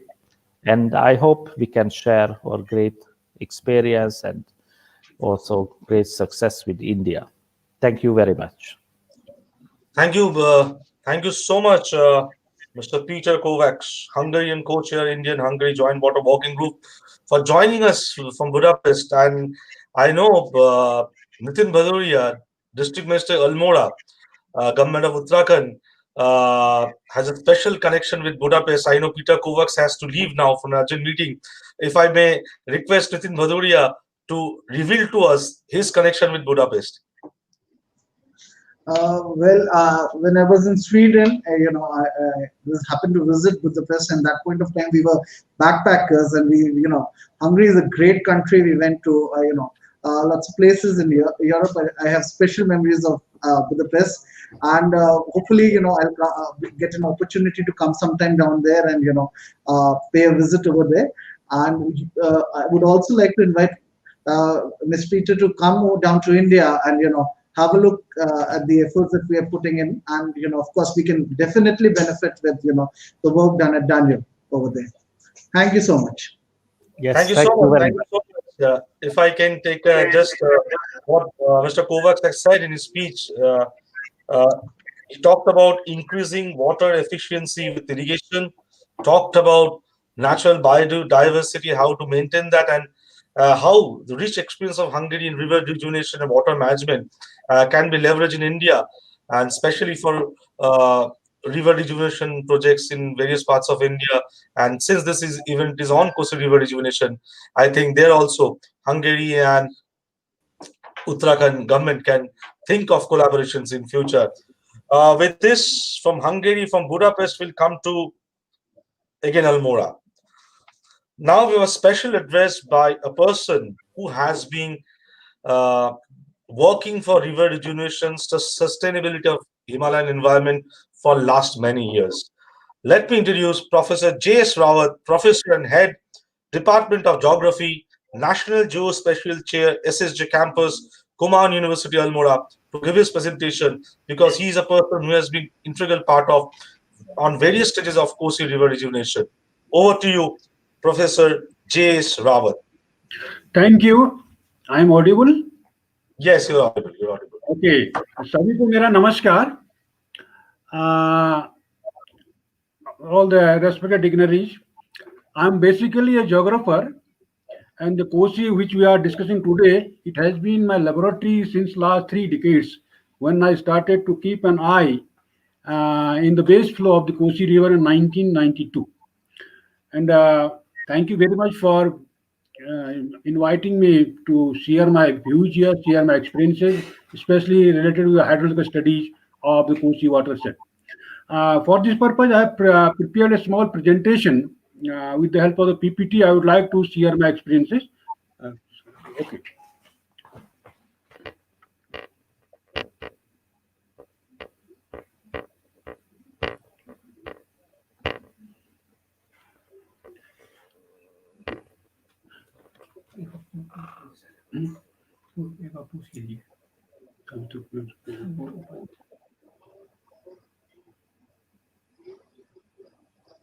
Hello, my PPT is visible. Hello. Can you switch on the PPT, please? We can see a screen, but it's a black. Yeah, it is visible. It is visible. It is visible. Okay. Yeah. Please carry on. Yeah. In the opening remark of our Honorable Secretary, he has already explained what does the concept of rejuvenation means. It has helped to me to explain my problem now. For me, the rejuvenation means to increase the lean flow of the rivers, which is decreasing year by year in this region. And for that purpose, I have studied this Kosi watershed since long back. Then I will be presenting its history, how the water is gradually decreasing in the Kosi river. The Kosi lies in the lesser Himalayan terrain. It is a spring fed. It originates from lesser Himalayan region, and a large part of the Uttarakhand it is drained by the lesser Himalayan rivers. And you see the Kosi has as many as 22 large tributaries. It is fed by 22 large tributaries, and all these are spring fed. Spring fed means they have no water from the snow cover area. And if you see the hierarchy of the Kosi river, stream hierarchy, there are as many as 70,802 first order streams, 1,750 second order, and so on. And the Kosi is 7th order streams. You see the condition of the Kosi river here at 7th order stream, there is no flow. It is a very dangerous stage. This is a 7th order stream river and there is no flow. What does it mean? It means that in this region, the large perennial rivers, they have started transforming into non-perennial river. So it is a very dangerous signal for the future, for coming 2-3 decades. In future, there will be a huge crisis of the water in this area. So in this way, it is necessary to rejuvenate the dying river. The spring fed means that the water in the spring comes from the first aquifers. For example, the Shaidevi Hill, and this is the aquifer, and it is feeding a small spring here, somewhere here. Now, at present, this spring completely dead because there is no water in the aquifer. So, in this way, the small springs are dying from hilltops due to lack of water in their aquifers, and that's why they are becoming from perennial to non-perennial streams year by year. You see the Kosi situation 1965, the total length of rivers, perennial rivers, was 225.6 kilometers, and right now it is only 41.5. all these perennial streams, they have been transformed to non-perennial stream. Now we have only 41.5 kilometer length of the Kosi River within this watershed only. So in this way, all the perennial streams are transforming into non-perennial streams, and the major streams are dwindling very fastly. So this is the problem to how to rejuvenate the dwindling streams, their water during the lean period.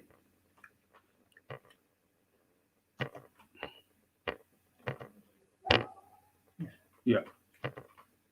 You see, these streams are dried up. You see, this is a picture of Kosi River. They are only 10 kilometer downstream of its origin. It seems like a desert river, but it's not a desert river. It's a fertile Garul Valley of Uttarakhand, where this streams has wide terraces for agricultural land. But now this is the condition 10 kilometer downstream of the Kosi River. This is another picture near Chanoda, completely dead, completely dry, this mighty Kosi River. This is the Someshwar, large course of the river without water. So this is the condition of the Kosi River. It has an area of about 450 square kilometer, and there are as many as 350 villages inside this watershed. So these pictures can prove that how the Kosi River has been transformed into non-perennial river in this area. And if you see a look on the lean flow discharge, I started to measure the discharge in 1992. At that time, the lean flow was 790 liter per second, and you see right now in 2019, it has gone down up to 48 liter per second only. It is about 16 times low during the last 28 years, almost 3 decades. So if there is no river rejuvenation work is started in this area, then within the next 10 years, there will be no water throughout the summer season in the Kosi River. So it's a timely decision that district administration and Uttarakhand government and our central government, they have jointly taken a serious action to rejuvenate the Kosi River, to develop a model that the dying river can be rejuvenated. And I hope that we will get success to rejuvenate this Kosi River. And after the 48 liter per second, now it should not drop to 47, 46, 45 like, because we have started the rejuvenation work. Now it should increase for 50, 52, 55, or 56 like that. So this is the mission to rejuvenate the Kosi River. You see, there are 350 villages with dense road network, and this 3D map helped us to delineate the recharge zone of the Kosi River, which our Honorable Magistrate already shown to you, the 14 recharge zone. This 3D map of cartographic data helped us to a delineation of the recharge zone of the entire Kosi region. There are 14. These are the 14 recharge zones. You see the red lines. They were perennial rivers first. Now they have become non-perennial rivers. We have to convert the red into blue rivers with the help of this Kosi rejuvenation mission. This is the challenge for all of us who are dealing with it. I would like to take you to the first recharge zone. You know, Dhar Pani Dhar. This is a green one. You see the green Dhar Pani Dhar. This one, this green one. You see the Dhar Pani Dhar. It has area of only 24 square kilometer. This polygon. This is hilltop here, and from this hilltop there are 11 rivers are taking place from this end. Number 1, number 2, number 3. These are the tributary of the Kosi River. This is the origin of the Kosi River. The 5 and 6, Gagas River. 7, 8, and 9, Ramganga River. 11 and 12, this is Gomati River. So it is small recharge zone. It is the origin place of 11 big rivers. What does it mean? It means there is aquifer. If you see the cross section of this hill Dhar Pani Dhar, this is the aquifer here. This is the river Kausalya Ganga towards east. This is the Kalyani Ghat towards west, and this is fed by this aquifer now. What is happening now? The level of the aquifer, it has gone down drastically below the origin place of these rivers, and that's why now this Kausalya Ganga, the original name of the Kosi, it is now completely dead from the origin. Or Kalyani Ghat, it is also dead. In this way, due to the depletion of water in underground aquifers, the streams from headwater region, they are drying up one by one. If you see left and right, they were blue all up to 1965. Now they all are red, means non-perennial. So they are drying up from headwater region gradually shrinking the rivers. So this is the problem, the transformation of perennial river into non-perennial river. You see the some physical signature. This is a 180 liter 2010, a 50 liter 2016. You see the signal physical signature also here. You can clearly see, and people are threatened. What will happen if the Kosi will entirely dried up? So it was happened in 2003 when the Kosi were completely dried up, and after 2003 I started to think, is it possible to rejuvenate?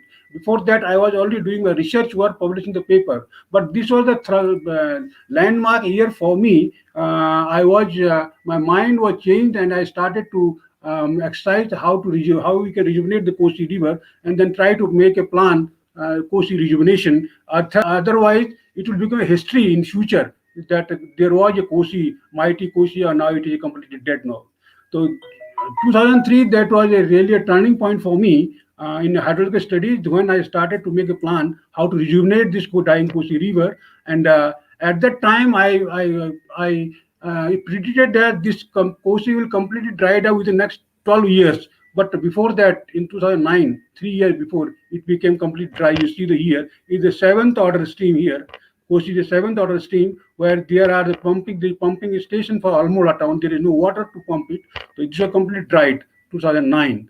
So after that, we decided to rejuvenate, to think about rejuvenation of the Kosi River, and then prepare rejuvenation of dying Kosi River system, district Almora, Kumaun, Himalayan strategy was developed, and I tried to send this strategy to different stakeholders, and finally I got success to hand over this strategy to our state government on 24th June 2017 during a visit of our Honorable Chief Minister Rejuvenating Almora, and I make a presentation of 40 minutes presentation before him, and he accepted this strategy for implementation quickly, and very quickly he gave necessary instruction to all the officials of Uttarakhand government. He directed the Chief Secretary Sri Utpal Kumar Singh ji. He visited the zero spot. He visited the identified recharge zone area, and he directed the concerned district magistrate to prepare the DPR of all the 14 recharge zones, and then the district magistrate prepared the DPR and to implement this project in the area. So, and for rejuvenation of this work, our present very active Honorable District Magistrate Nitin Bhadauria, he constituted a committee, a Kosi Rejuvenation Committee, headed by the District Magistrate Almora, and he also appointed for wise management and wise application of these recharge zone treatment measures. He appointed one nodal officer for each recharge zone, and they were district level officers. Then 14 nodal officers were appointed for preparing the micro plans, detailed micro plans of the recharge zone.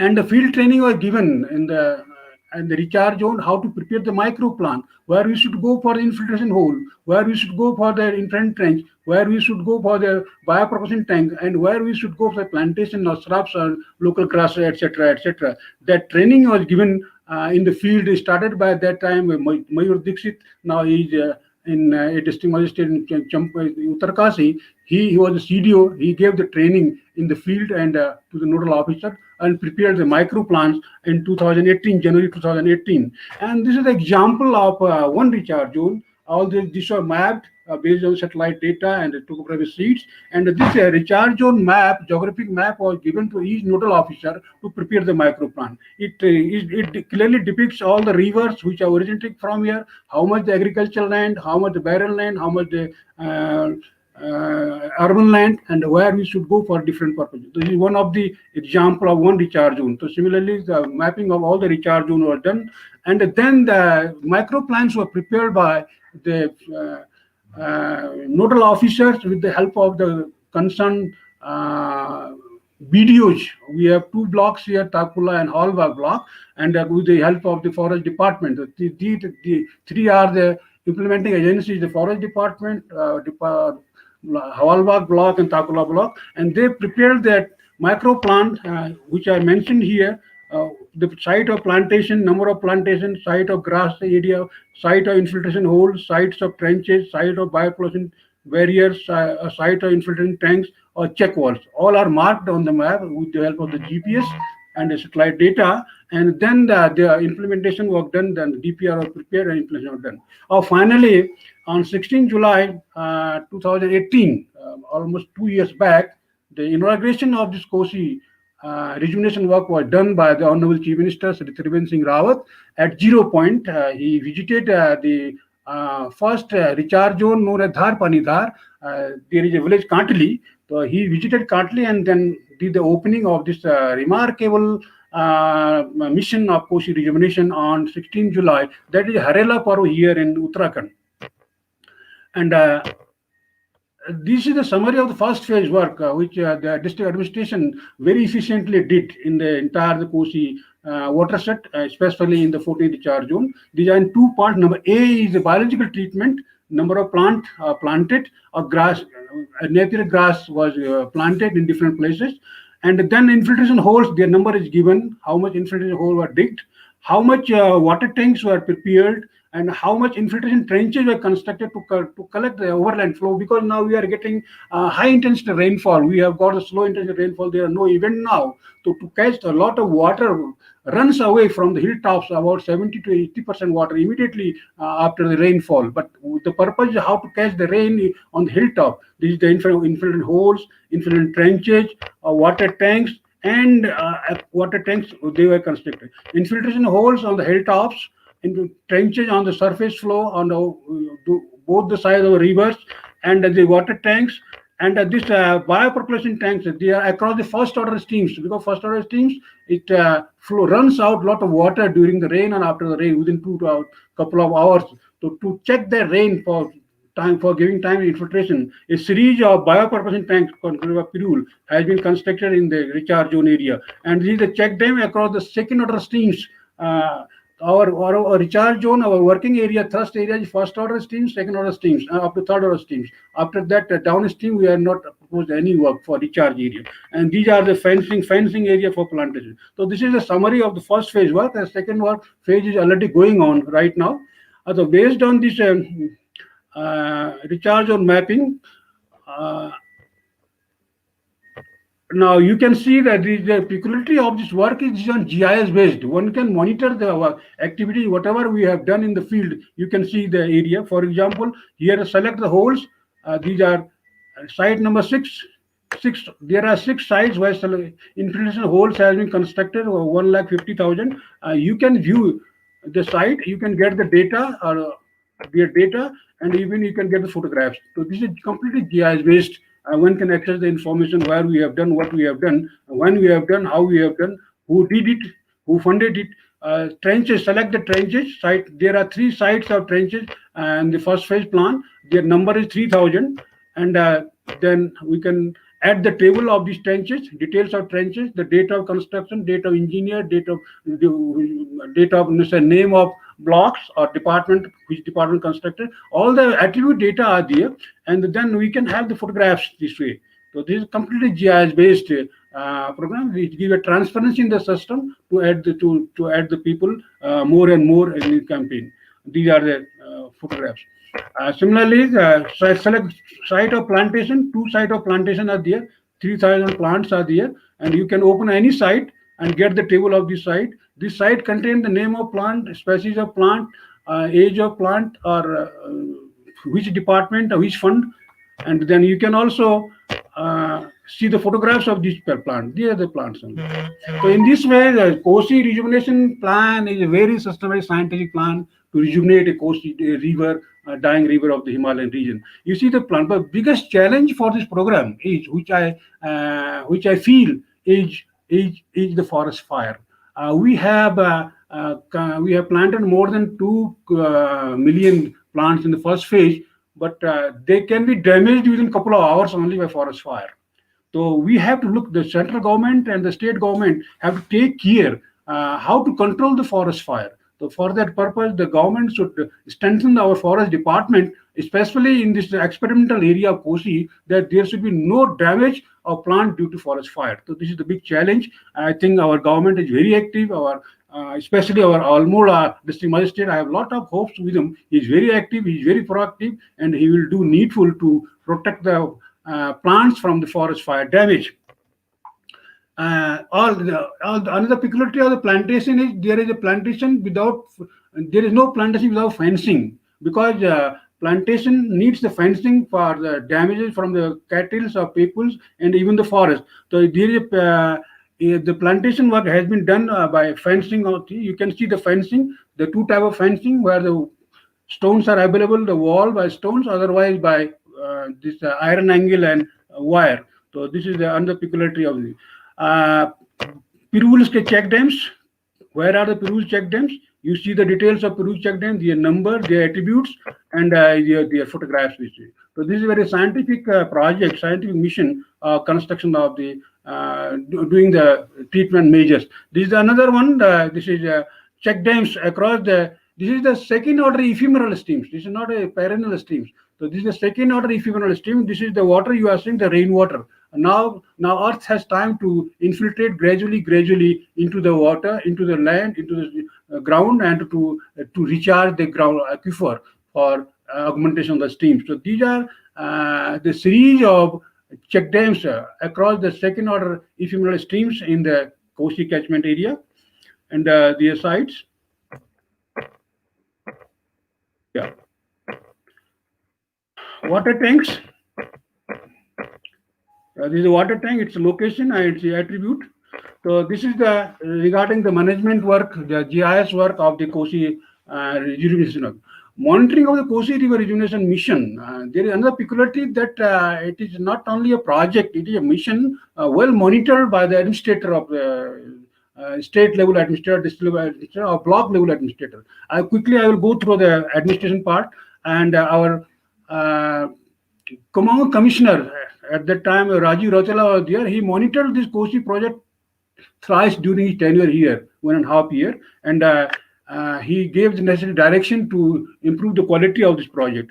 And our present district magistrate, Nitin Bhadauria, you see the monthly monitoring. There is a day is fixed to monitor monthly, once in a month, to invite all the nodal officers of recharge zone or implementing departments like and agencies, development blocks, and the government forest department, and the monitor what is the progress and what are the problems. So in this way, the Kosi mission is an outcome of hard work of the local administration and the regional administration and the state administration. Today we are doing. So this is the way of mechanism, and not only monthly, but during the last 6 months before this COVID-19 outburst, there was a weekly monitoring also. Thursday was kept by District Magistrate Almora for monitoring of the core committee like CDO and BDO and like DFO and myself, 4-5 person.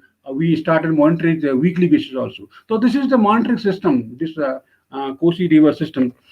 And finally, this is the coordinated mission. It is not a project. The coordination of people are there, people representation are there, students are there, teachers are there, scientists are there, women are there, NGOs, army, SSB, ITBP, village panchayat, block panchayat, local government, or state government. And now finally, the central government. Today I'm very happy. Our secretary is very happy with Almora project, Kosi project. Now it has gone to the center, to the central government. So this is a coordinated program from bottom to top, and hope that we will have a good model within the next 4 and 5 years that how a river can be rejuvenated. And you see this state representative or honorable chief minister and all the local representative, MLA, MPs, our commissioner, our district magistrate, all are together at 0 point to rejuvenate the Kosi River. So this is very heartening and good thing for us. And you see the army and the students, they are there in the Kosi rejuvenation missions. Now army has taken vote that we will help to rejuvenate in the Kosi missions.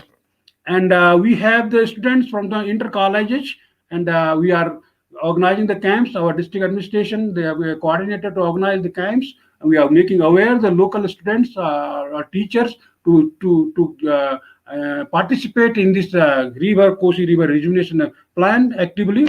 And we have women's, and we have a Shaisteri Munch also who is dedicated to Kosi River Rejuvenation. And their peculiarity is that they have commendable contribution in forest fire control since last 9-10 years, and they have developed a very good model of forest through natural regeneration. And that model needs to be replicated in all 14 other recharge zones of Kosi River. So in this way, all are associated, all are connected with this mission of Kosi River. And in the short period of time, 2 years, it has got incentive, very much incentive, and it is very encouraging for all of us. And these incentives are from central government, basically, and Linka record book, our honorable district master already reported. We got the Linka record book, and Rashtriya Puraskar, first prize in district level river rejuvenation, got the Administrating Almora, and it was given by the Honorable Secretary Nitin Gadkari of Ministry of Water Resources, and this is the citation for that Utkarsh Karya ke liye. And again, I would like to congratulate our district magistrate and his co-workers, Savinder Misri, Sivinder, project coordinator. They have been awarded by the water mission by the Ministry of Jal Shakti recently. On behalf of this today forum, I would like to congratulate our very active district magistrate Almora. And to replicate this Kosi mission is also started in Kumaun region, and it was done by making notification. This is a notification of constitution of RRC, Kumaun River Rejuvenation Committee. It has already 2 meetings has been done. And why Kumaun region? Because you see the Kumaun, the red, all these are spring fed, and all that area is highly populated area. So if you see the next 3 decades, 2.5 and 3 decades, all the rivers will be completely dried up. There will be no water. What will happen? I'm much threatened about the hydrological situation of our Uttarakhand region, especially in lesser Himalayan region. So for that purpose, we have made a plan to rejuvenate division-wise. From Kumaun division we have started, and soon we will have this such type of committee, the Rawal division also. So Kumaun, here we have 175 non-glacial fed rivers. Their total length is 3,052 kilometers. So this is a big challenge for all of us, all of the stakeholders, to rejuvenate the rivers. Otherwise, there is a danger to our whole mountain civilization, because water is life. Without water, there is no life. So, and our President Kumaun Commissioner A.S. Hanki, he has already reviewed the situation of Kumaun region, and he has given necessary instruction to all the 5 district magistrates of Kumaun division to start this rejuvenation work. Select 1 river in your district and try to adopt the Kosi model in your district also. So in this way, it is very good and heartening to us that we are going from Kosi to other rivers also, especially in Kumaun region, and hope that we will go in Galwal region also for that, because it is the need of the hour. Because without water we cannot survive. This is should be in first priority of the central government to rejuvenate the Kosi River. Right now there is no accountability of Kosi river rejuvenation, because we are doing the water conservation work, but the rejuvenation there is no accountability. There is a need to develop the accountability to develop institute for national or state level accountability, like any authority of river rejuvenation, or maybe in future we may be need on to develop the department of river rejuvenation, or maybe in the Ministry of River Rejuvenation. You go the 15-20 years back, there was no Ministry of Environment.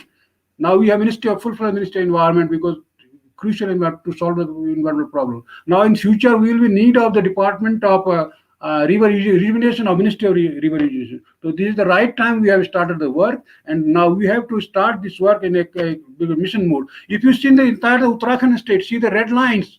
The red lines, these are 325 red lines. It means 325 Kosi rivers.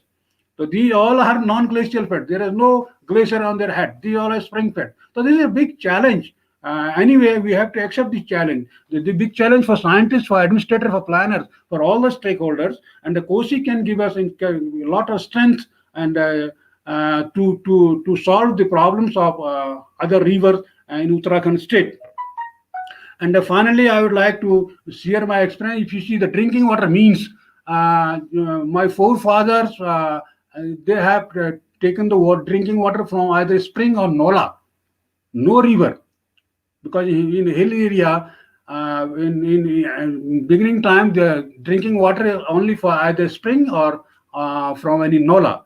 But in 1926 in this Kosi watershed, the first time the gravity flow came in existence, that Bhadauria gravity flow in Almora town area. And after that, in 1952, when that scheme was not able to fulfill the drinking water needs of the town, then 52 we have the first lift irrigation in the region from the Kosi river. We started to lift the water from Kosi river, and when the Kosi river water was not sufficient, then we started to go into the groundwater. We started the hand pumps, and first hand pump came to existence in 1986. And not only hand pump, now we have gone to tube wells also. So what I want to say, from a spring or nola, we have gone to gravity flow, then to large lift irrigation, drinking water scheme, then to hand pump, then to this tube wells. And a survey of hand pump in the Kosi watershed, I found that there will be no water for hand pumps because their depth is only 90 to 100 meters. And up to 2030, there will be no groundwater up to that level. There will be no water in hand pumps. Then my question to all the audience is that what will happen about 2030 if there is no water for hand pump or tube well? So this is a very serious problem, a serious concern. We have to think collectively to rejuvenate the rivers of the Himalayan region to save the Himalaya Pura. And finally, I can say that the highly perturbed hydrological cycle, a sharp indicator of incipient stage of desertification in Himalaya. If you see the history of the deserts, they are not inborn. They are developed gradually by desertification. The process of desertification has been started in Himalaya as evidenced by the depletion of water, surface water as well as groundwater. So if there is no water, then there will be no herbs, no shrubs, no grasses, and gradually no tree, and then it will become a desert. So for me, the present situation in the Kosi says that this is the incipient stage of desertification because the water is migrating, water is depleting very fast. Therefore, let us join hands together to save the Kosi, to save the Himalaya, to save the mountain civilization, because water is life. Thank you very much, all the organizers, for giving me opportunity to share my experience. Thank you so much, Professor J.S. Rawat from Kumaun University. Thank you. Highlighting the entire journey of Kosi River Rejuvenation Project, when it was initiated, what was the earliest stage, what is now happening, and what is the future there. And I must say that we had almost 250 plus registration for this virtual summit, and thousands of views already in YouTube and Facebook. So that's for our audience, and I'd like to thank all our partners again for this summit. Host partner Almora District Administration Government of Uttarakhand, supporting partner Ministry of Shakti, Namami Gange and National Water Mission, country partners Embassy of Israel, Embassy of Hungary and Embassy of Netherlands in India, supporting partner IIT Kanpur, and institutional partner Pant National Institute of Himalayan Environment Almora. I think what Professor Rawat has said, I think I should not say much about it because it was a detailed presentation, very minute presentation. We got insights about the project. But one slide spoke about why this project is getting success. In that slide, he has written in red letter that the success of this project lies in people's participation, students' participation, scientists' participation, army's participation, ITBT's participation. That is the mantra for the success of this project, where the Almora District Administration has successfully converted this project from a government's project on mission mode to people's project, people's movement. I think that has been the secret behind the success of Kosi River Rejuvenation Project. So with this, I would like to request Shri Manoj Goel, Chief Development Officer, Almora, Government of Uttarakhand to kindly present the vote of thanks with a presentation. Shri Manoj Goel, Chief Development Officer, Almora.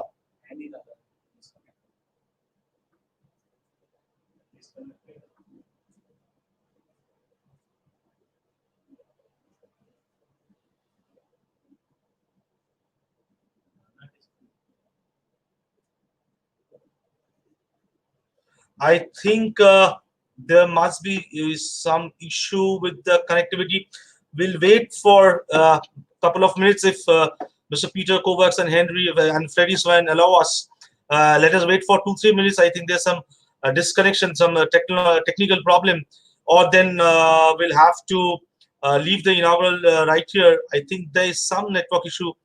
Let us check if they can come back in 2 minutes' time.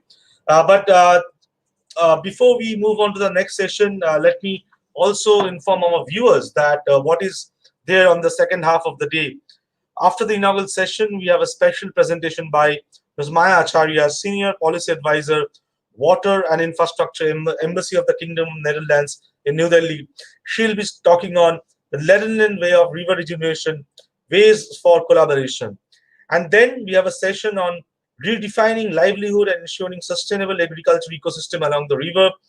The speakers for that, we have G. Ashok Kumar, Additional Secretary Mission Director, National Water Mission, Ministry of Jal Shakti, Government of India; Dan Aloof, Counselor, International Cooperation, Mashav, Science and Agriculture, Embassy of Israel, New Delhi; Indro Sen, Assistant Professor, Department of Earth Sciences, IIT Kanpur; Dr. Deepshika Sharma, Commercial Head, Smart Cities, Water, Environment and Clean Tech, Trade Council, Royal Danish Embassy, New Delhi; Apurva Pandey, Joint Magistrate, Vaniket Almora; and Mahatim Yadav, DFO Almora, will be joining us for that session. And the last session, and but a very important session of this virtual Kosi River Rejuvenation Summit, will be the Almora perspective. We'll have a detailed presentations from the stakeholders from Almora District Administration itself. We'll have presentation by Mr. Gaurav Pandey, Deputy Collector, Assistant Program Director, DRDR.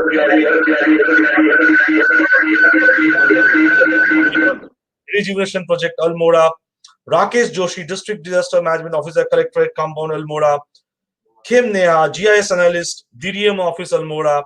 Vasudha Pant, Secretary, Green Hills Trust, Environment Protection, Himalayas, Almora. And Shivendra Pratap Singh, Field Officer, Kosi River Rejuvenation Project, Almora. So we'll be having those presentation and those panel discussion after this inaugural session. I think we have got the connection back from Almora. Can we have the vote of thanks and a presentation by Manoj Goel, Chief Development Officer, Almora, Government of Uttarakhand? Over to you, Mr. Manoj Goel.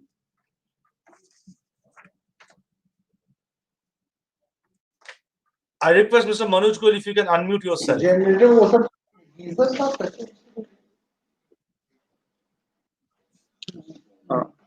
Thank you, Shavik, for giving me the opportunity.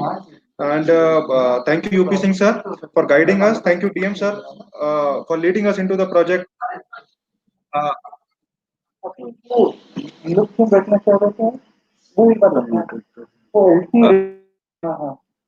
Am I audible, Shavik? Yeah, you're audible. You're audible.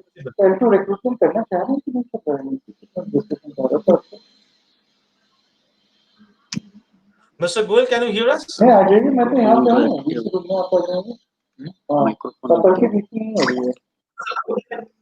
Yeah, I will request if Mr. Goel can connect to DM. Right. That's clear. Yeah. And if you can unmute yourself, Mr. Manoj Goel. Am I audible, Shavik, now? Yeah, now you're audible. Yeah. Okay. Audible. Okay, perfect. Right, thank you. So, thank you, Shavik, for giving me this opportunity. Thank you, UP Singh sir, for guiding us. Thank you, DM sir, for leading us into the project and also getting this summit conducted. And I also welcome all the esteemed guests. Since a lot of background has already been made about the Kosi project, and to avoid repetition, I'll come directly to my presentation, and I intend to speak from point of view of implementation and our learnings on the field, and I would try to make few humble suggestions also. So can you put on this presentation?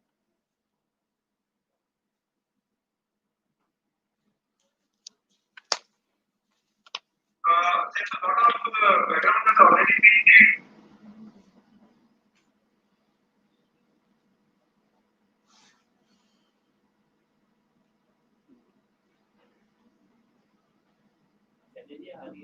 Yeah, Mr. Goel, you can proceed.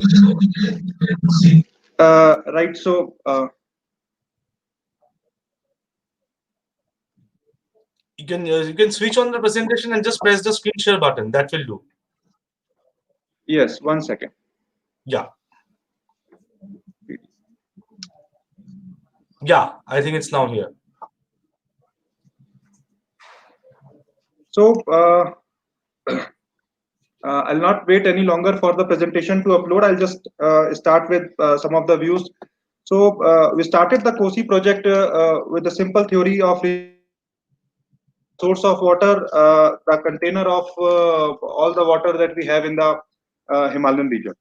And with this, we started doing different type of works along the Kosi rejuvenation zone, which included infiltration holes, ponds, making ponds and check dams, etc. And then we thought that since we are trying to rejuvenate these aquifers, rejuvenate the river through aquifers, so why not have a look at these aquifers? Where are they exactly located? And we got a resistivity study done. And we looked into it. These aquifers are basically tracts of permeable rocks in the Himalaya. Different characteristic from the plains area. And these are the results that we get. I will very briefly discuss these results. So what we see here are results of a resistivity study in a limited zones, which are basically a Gadwali sub-basin and a Simtola sub-basin. And we see some blue zone, some yellow zone, and some red zone. What we see here is a deep aquifer, which is roughly 40 meters inside the ground, and red and yellow zone, which is a shallow aquifer, which consists of the most of the portion, which is roughly around 5 to 15 meters, and green zone, which is roughly around 20 meters.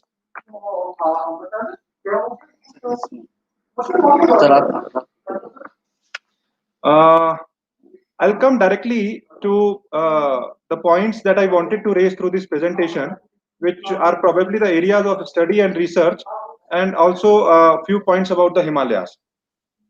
Since we have discussed a lot, and it is clear to us that we are trying to rejuvenate a rain-fed river. The primary question with us is how to rejuvenate a rain-fed river. What you can see in this picture is the rainfall data, which clearly shows that during the last 30 years, the rainfall is continuously decreasing. And this is also replicated in the water flow of the Kosi. So how do you rejuvenate a river which is basically rain-fed river, and rains are continuously decreasing? And this basically becomes an issue of climate change and rainfall pattern. So that is one question that we have and that we need to solve, and this is where the aquifer mapping will become relevant. The second issue is also the issue of the demand side issue. As we can see, and we know that a lot of pumping is being done in the last 20-25 years. Irrigation demands have increased a lot. The future demand challenges we are facing will be from the irrigation requirement, and also from the Jal Jeevan mission, in which we aim to provide a 50 LPCD water to each and every tapped water to each and every household. All this water needs to be pumped in or sourced from the Kosi river. So there is definitely a very important need to rejuvenate the river and rejuvenate these aquifers. I will, like I discussed a little bit about the aquifers, what these aquifers look like. So most of these aquifers range from around 5 to 45 meters of depth, which is not very deep inside the ground. So I've used a small analogy here. So the entire Himalayan region looks like a huge sponge with varying thickness. and this sponge carries the water and which needs to be rejuvenated, and that is the idea, and basically which is why we are doing these activities of digging up trenches and making ponds and check dams, etc. But along with this, let us also we also need to think about that why what has the difference, what is the difference in the last 20-25 years that the flow of the Kosi has reduced so drastically. So at this point, I would also like to I would also want to have your attention towards types of flow of water that I have mentioned here. So as you can see in the picture, there is a agricultural terraces shown. So we have three types of flow of water in the Himalayan region. One is these agricultural terraces, another is the runoff streams, and third is the actual river and its tributaries. Since the Himalayas, the entire Himalayan region acts like a sponge, so there is a pertinent question here: what needs to be rejuvenated, the river or the aquifer? Because river is only the outlet for these aquifers. And if we are trying to rejuvenate a river, maybe a solution can be through check dams. There is another picture out here which shows Narmada check dam. This is the other side of the check dam in which there is a very lean flow of water. On the other side, you can probably you will see a very huge river out there. And in plains region, the topography of the plains allow us to build these kind of structures and do this kind of rejuvenation work. But this is something slightly different in Himalayas, and we need to think about it. This is the point that I would like your attention on, the point of agricultural terraces. Since anybody who has visited these areas, the Himalayan region, will also see that more than 70-80% of the lands are these agricultural terraces, which may be cultivated, which may not be cultivated. So most of the land presently, these agricultural land are not cultivated, due to which the management of these lands is not proper as of now. And probably a lot of water which falls on these agricultural terraces, these aquifers, these shallow aquifers, just run off. So we have a lot of runoff water into the river, but during the lean periods, these runoff water is not anywhere in this region. What used to happen previously was that all these agricultural terraces would store water for a very long time, because these were properly managed when they were cultivated, but not now. So we would like to propose a humble submission here that maybe management of these agricultural terraces can help us save a lot of water and also recharge these aquifers, because the nature of these aquifers also is quite different from the aquifers in the plains, which are like huge containers, and the aquifers in the Himalayan regions are probably the sponge-like structures which will carry water for a certain amount of time and a certain quantity of water. So these were few of the implementational issues or implementation learnings that we wanted to share. Since most of these the background and the works on the Kosi have already been shared by respected DM sir and Professor J.S. Rawat. I would not go into further details of the project. But I would also like to highlight on the point that how important this community mobilization is for any kind of river rejuvenation project or any project of such a scale, and which is also intricately linked with the community, that without community support, it is not possible to take up a project of this magnitude. So these are all the activities that we have been doing with the help of community. And again, I would also like to thank all the dignitaries from Denmark, Hungary, Israel, Netherlands, and all other invited guests. And this is a slide probably on the areas of collaboration. We can have collaboration on the techniques of rejuvenation of small rivers, also on sustainable development of river basin, probably efficient groundwater use, technologies of irrigation, efficient irrigation, capacity building, treatment of wastewater, etc. And which I believe that this summit, this virtual summit, will lead into some sort of collaboration, knowledge sharing, and discussions, further discussions on these topics, which are very important during the present times. With this, I would like to end my presentation and I would come to vote of thanks.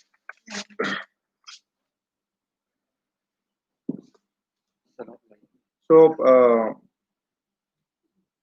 honorable delegates from embassies of Israel, Denmark, Hungary, the Netherlands, and honorable CM sir, respected UP Singh sir, Ministry of Jal Shakti, Government of India, respected DM sir, and our most valued invited guest. It is my privilege to have been asked to propose a vote of thanks in this virtual Kosi River Rejuvenation Summit 2020. I thank Dr. Ron Malka, Ambassador, Embassy of Israel, New Delhi, for sharing his valuable thoughts with us, for providing expertise and technology to become a water self-sufficient and self-sustainable entity. I wish to extend my thanks to Mr. Freddy, Svane, Ambassador, Royal Danish Embassy, India, for his esteemed opinion on management of natural resources. I extend my gratefulness to Mr. Peter Kovacs, Hungarian co-chair, India-Hungary Joint Working Group, for his technical inputs on the subject. We are really enlightened with your knowledge and presence.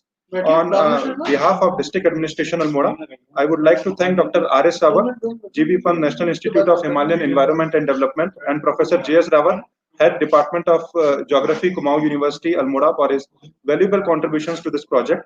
I wish to express my generous thanks to the entire supporting and sponsoring organizations, Kosi River Rejuvenation team, special guests in the audience, and on my own behalf, extend a very hearty vote of thanks to all speakers for gracing your important work and valuable time and sharing with us your findings and opinions today. Last but not least, I extend my thanks to Team APAC, Mr. Souvik Goswami and his entire team for their great efforts in organizing this virtual summit. Thank you.